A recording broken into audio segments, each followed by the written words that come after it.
2023 K리그는 쿠팡 플레이와 함께.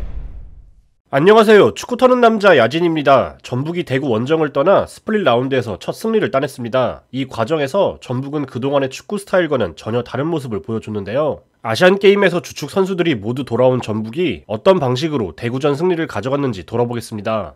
페트레스쿠 감독이 부임한 이후 보여줬던 전북의 공격 색깔은 단순하고 확실했습니다. 최대한 간결하고 빠르게 상대 위험 진영에 진입하는 건데요. 이를 위해 후방에서 다이렉트한 패스를 적극적으로 활용했죠. 센터백 라인에서 곧바로 최전방 라인까지 이어지는 롱패스는 전북의 축구에서 가장 쉽게 볼 수 있었던 공격 방식이었습니다. 이를 위해 구스타보의 머리가 끊임없이 활용됐었죠. 센터백들은 공을 잡으면 큰 고민 없이 가장 앞선으로 멀리 차냅니다. 그리고 박스 안 공 투입을 위해 가장 효과적인 공간인 측면 역시도 간결하게 진입하는데요. 큰 전환 패스를 통해 비어있는 반대 측면을 활용하고 이후 별다른 패턴 플레이 없이 최대한 빠르게 크로스를 통해 공격수에게 공을 전달하는 게 전북의 일관된 공격이었습니다. 이는 파괴적인 스트라이커의 부재, 그리고 상대가 쉽게 대처 가능한 공격이라는 점에서 금방 파괴되고 힘을 잃었는데요. 그렇다면 A매치 휴식기 이후 돌아온 전북의 공격은 어떻게 달라졌을까요? 이번 대구전 후방에서의 공격 작업입니다. 그동안 전북의 패턴을 봤을 때 분명 이쯤 되면 롱볼이 나와야 하는 타이밍인데 롱볼이 아닌 일단 짧은 패스로 공을 돌리기 시작하죠.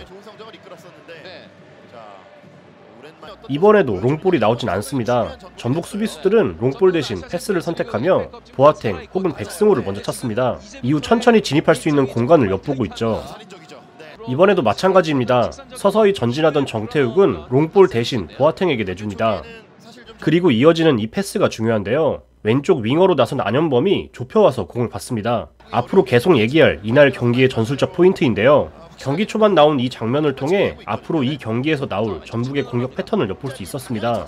이렇게 전북의 2선 윙어들은 안쪽으로 좁혀오며 공을 받으려 하죠. 먼저 그림을 통해 전북이 의도하는 공격을 보겠습니다. 전북은 후방 미드필더가 공을 잡으면 본격적으로 공격이 시작되는데요. 모두가 알듯이 대구는 5-4-1의 촘촘한 수비 블록을 구성합니다. 그리고 미드필더 중 한 명은 공이 있는 방향으로 간헐적인 압박을 시도하죠. 여기서 전북은 중원에서의 우위를 발생시킵니다. 그동안 측면 플레이에 집중하던 전북의 윙어들은 앞서 얘기했듯이 하프 스페이스로 좁혀 서서 공을 받으려 합니다. 결국 이 중앙 구역에서 수적인 우위를 가져가는데요. 전북은 바로 이 라인 사이의 포켓 공간으로 공을 정확하게 보낼 수만 있다면 좋은 기회로 연결할 수 있습니다. 그리고 백승호와 보아탱은 충분히 그럴 능력이 있는 선수들이죠. 그렇다면 이후 대구의 대처는 어떻게 될까요? 자연스럽게 하프 스페이스 구역을 방어하기 위해 수비 라인이 움직이게 됩니다. 일단 1차적으로는 하프 스페이스에 서 있는 좌우 스토퍼가 나서서 처리합니다. 하지만 투 스트라이커를 기용하는 전북의 구조상 대구의 좌우 스토퍼들은 이렇게 전북 공격수를 향해 묶여있는 경우가 생기는데요. 이럴 땐 결국 전북의 측면 윙어들을 따라 나서는 건 대구의 윙백들입니다.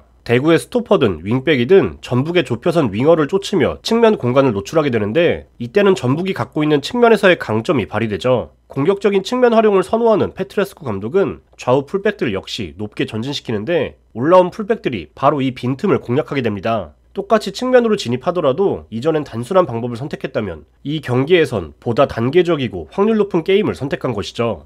그렇다면 이 방식이 실제 경기에선 어떻게 적용돼 나타났는지 살펴보겠습니다. 역시 백승호가 공을 잡고 공격을 시작합니다. 벨톨라가 견제를 위해 올라왔고 그 뒤에 포켓 공간으로 송민규가 내려오며 점유하죠. 스트라이커로 나선 송민규를 쫓는 건 우측 스토퍼 김진혁입니다. 그리고 장성호는 안으로 파고드는 안현범의 움직임을 따라가죠. 이후 물 흐르듯이 열려있는 측면으로 연결됩니다.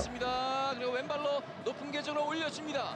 한경 떨어뜨려주고 자 뒤에서 쇄도를 하면서 마무리 슛! 블락이 막힙니다. 블락이 막혔습니다. 이번엔 황재원과 바셀루스의 위치가 잠시 스위칭된 상황. 어쨌든 전북은 같은 방식으로 문선민이 좁혀와 하프 스페이스 부근에 머무릅니다. 그리고 보아탱은 여지없이 공을 투입하고 바셀루스가 수비에 덜 신경 쓰는 사이 전북은 풀백을 활용해 공격을 이어가죠. 이번에도 보아탱에서 시작합니다. 스토퍼 조진우는 송민규를, 자연스럽게 좁힌 윙어 한교원은 윙백 케이타가 따라 나서는데요. 그리고 역시 그 뒤에 생기는 공간으로 풀백에게 연결됩니다.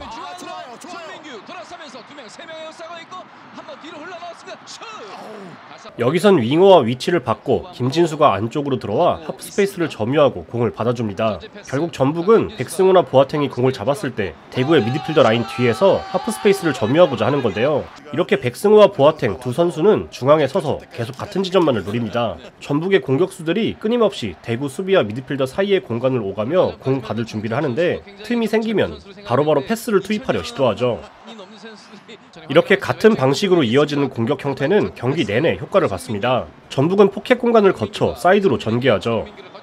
이 역시 이준호가 받아주며 수비를 끌어내고 풀백에게 연결해주는 장면인데요. 그렇다면 만약 여기까지 연결됐을 때 측면으로 내주는 게 아니라 곧바로 이 박스 안을 공략한다면 어떻게 될까요? 이는 전북의 선제 득점 장면에서 잘 나타납니다. 전북은 라인을 올려 공격을 전개하려고 하고 대구는 라인을 내려 특유의 수비 대형을 구축했습니다. 전북은 역시 롱볼을 남발하지 않고 공을 돌리며 빈틈을 노리고 있는데요. 그리고 센터백 박진섭이 공을 잡은 순간 대구의 라인 사이가 벌어졌죠.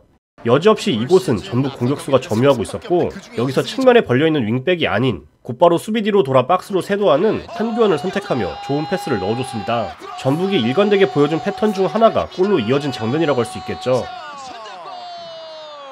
전북이 파이널 라운드 진입 후 거둔 첫 승리는 결과뿐 아니라 과정에서도 희망을 볼 수 있었다는 점에서 의미가 있었는데요. 이전과 다른 방식으로 상대를 공략한 이번 경기 내용이 단순히 주축 멤버들이 돌아왔기에 볼 수 있었던 일시적인 요행이었는지 아니면 정말 변화의 과정 속에서 나온 의미 있는 플레이였는지는 앞으로 남은 시즌을 지켜보면서 알 수 있을 듯 싶습니다. 시청해주셔서 감사합니다.